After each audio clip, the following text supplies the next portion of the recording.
오늘 우리에게 주시는 하나님 말씀은 사무엘하 14장 9절부터 17절까지의 말씀입니다.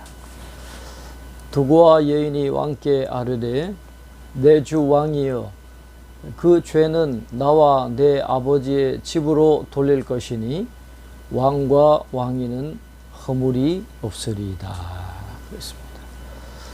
이 두고와 여인이 이야기하는 죄라고 하는 것은 형제를 살해한 아들을 율법의 규정대로 벌하지 아니한 죄를 의미한다고 할 수 있습니다. 두고와 여인은 다윗이 살인을 저지른 자신의 아들을 선처해 준다 그렇게 이야기하니까 그로 인해서 발생하게 될 불상사는 다윗의 책임이 아니라 자신과 자신의 집안이 책임져야 할 일이다라고 다윗에게 이야기를 하고 있습니다. 왕이 이르되 누구든지 내게 말하는 자를 내게로 데려오라. 그가 다시는 너를 건드리지도 못하리라 하니라. 그랬습니다. 다윗은 왕으로 고아와 과부를 돌보아야 한다라고 하는 그런 책무에 집중하면서 과부를 누구든지 괴롭히지 못하게 하겠다.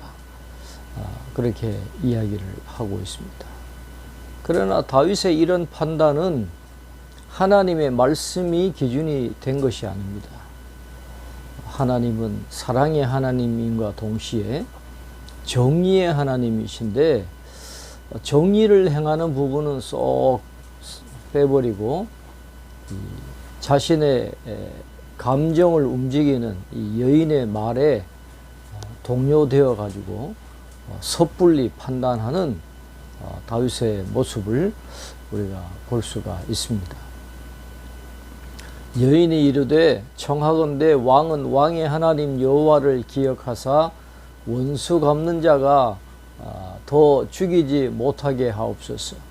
내 아들을 죽일까 두렵나이다 하니 왕이 이르되 여호와께서 살아 계심을 두고 맹세하노니 내 아들의 머리카락 하나도 땅에 떨어지지 아니하리라 하니라. 그랬습니다. 이 두고와 여인은 계속해서 다윗 왕의 공정한 그 판단력을 흐리기 위해서 감정에 호소를 하면서 하나님의 이름을 거론하고 있는 그런 모습을 보게 되는 것입니다. 하나님의 이름을 언급을 해도 정의의 하나님이시고 사랑의 하나님이신데 이 정의는 쏙 빼버리고 사랑의 하나님을 치우치게 호소해가지고 다윗으로 하여금 공정하게 판단하지 못하게 하는 이 교묘한 술수를 지금 쓰고 있는 것을 볼 수가 있습니다. 그러니까 다윗은 이것을 객관적으로 살펴볼 그런 마음이 없는 겁니다. 하나님께 여쭈어보고 기도해보고 하나님의 말씀대로 판단해야 되는데 지금 그런 게 전혀 없이 섣부르게 여호와께서 살아계심을 두고 맹세하노니 내 아들의 머리카락 하나도 땅에 떨어지지 아니하리라 이렇게 분별력 없이 이야기하는 다윗의 모습을 우리가 보고 있는 것입니다. 여인이 이르되 청하건대 당신의 여종을 용납하여 한 말씀을 내 주 왕께 여쭙게 하옵소서 하니 그가 이르되 말하라 하니라. 여인이 이르되 그러면 어찌하여 왕께서 하나님의 백성에게 대하여 이 같은 생각을 하셨나이까? 이 말씀을 하심으로 왕께서 죄 있는 사람같이 되심은 그 내 쫓긴 자를 왕께서 집으로 돌아오게 하지 아니하심이니이다. 두고와 여인의 교묘한 그 술수가 이어집니다. 압살롬이라고 하는 그 이름은 꺼내지 않지만 누가 봐도 이 문맥은 압살롬을 이야기하는 것으로 우리가 생각할 수 있겠습니다. 그러니까 살인을 저지른 형제를 용서해 주라고 하신 그 다윗 왕이 왜 압살롬을 용납하지 않느냐 하는 것을 이야기하는 겁니다. 이스라엘 백성들은 압살롬을 왕의 후계자라고 생각하고 다 좋아하는데 왜 그를 다시 불러들이지 않느냐라고 하는 이야기를 지금 다윗에게 은근슬쩍 이야기하고 있는 이 여인의 모습을 우리가 보게 되는 것이죠. 우리는 필경 죽으리니 땅에 쏟아진 물을 다시 담지 못함 같을 것이오나 하나님은 생명을 빼앗지 아니하시고 방책을 베푸사 내 쫓긴 자가 하나님께 버린 자가 되지 아니하게 하시나이다. 그렇습니다. 교묘하게 다윗을 용서해 주신 그 하나님을 생각나게 하는 그런 말씀입니다. 그러면서 우리는 필경 죽을 것이니 땅에 쏟아진 물을 다시 담지 못하다라고 이야기하면서 압살롬도 언젠가는 죽지 않겠느냐. 그러나 죽어버리면 그 사람이 어떻게 다시 돌아올 수가 있겠느냐 하면서 압살롬을 죽기 전에 용서하라고 은근히 다윗에게 권면하고 있는 이 여인의 모습을 우리가 보게 됩니다.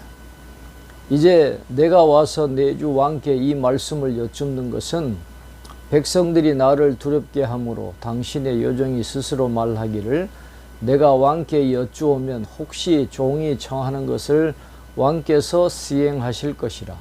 왕께서 들으시고 나와 내 아들을 함께 하나님의 기업에서 끊을 자의 손으로부터 주의 종을 구원하시리라 함이니이다. 당신의 여종이 또 스스로 말하기를 내 주 왕의 말씀이 나의 위로가 되기를 원한다 하였사오니 이는 내 주 왕께서 하나님의 사자같이 선과 악을 분간하심이니이다. 원하건대 왕의 하나님 여호와께서 왕과 같이 계시옵소서. 다윗 왕이 자신의 의도를 강파하지 못하도록 마지막까지 다윗에게 아첨하면서 교묘하게 말을 이어가는 이 여인의 모습을 우리가 보고 있습니다.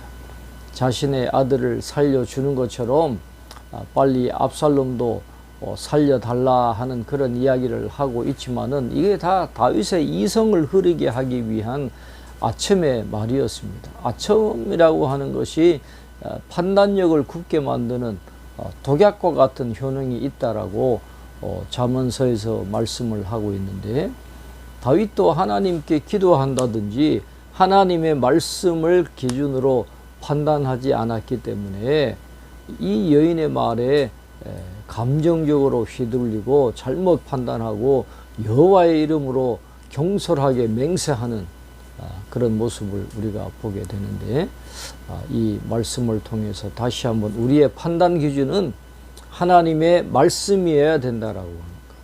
하나님의 말씀을 할 때에 우리가 참된 분별력을 가질 수 있다라는 것을 다시 한번 생각하게 됩니다. 오늘 우리의 삶에도 이런 판단력을 흐리는 일에 넘어가지 않도록 항상 말씀으로 깨어있고 현명하게 판단하고 살아갈 수 있는 저와 여러분이 될 수 있기를 바랍니다.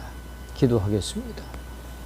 하나님 아버지, 하나님의 말씀으로 분명히 깨어 있지 않으면 오늘 우리도 이 드고와 여인의 교묘한 말에 흔들리는 다윗처럼 그렇게 잘못된 판단을 하고 경솔하게 여호와의 이름으로 맹세하는 그런 어리석은 실수를 범할 수밖에 없음을 오늘 말씀을 통해서 다시 한번 깨닫게 해 주시니 감사합니다.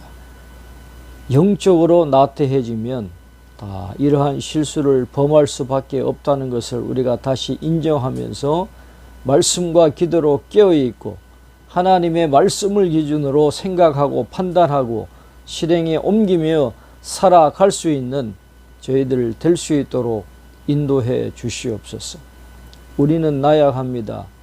실수할 수 있고 넘어질 수 있지만 성령께서 도와주시면 우리가 깨어있고 현명하게 판단하며 살아가게 될 줄로 믿사오니 성령 하나님께서 오늘 우리의 삶을 주관하여 주시고 참된 판단을 하면서 올바로 살아갈 수 있도록 은혜를 베풀어 주시옵소서. 감사하고 예수님 이름으로 기도하옵나이다. 아멘.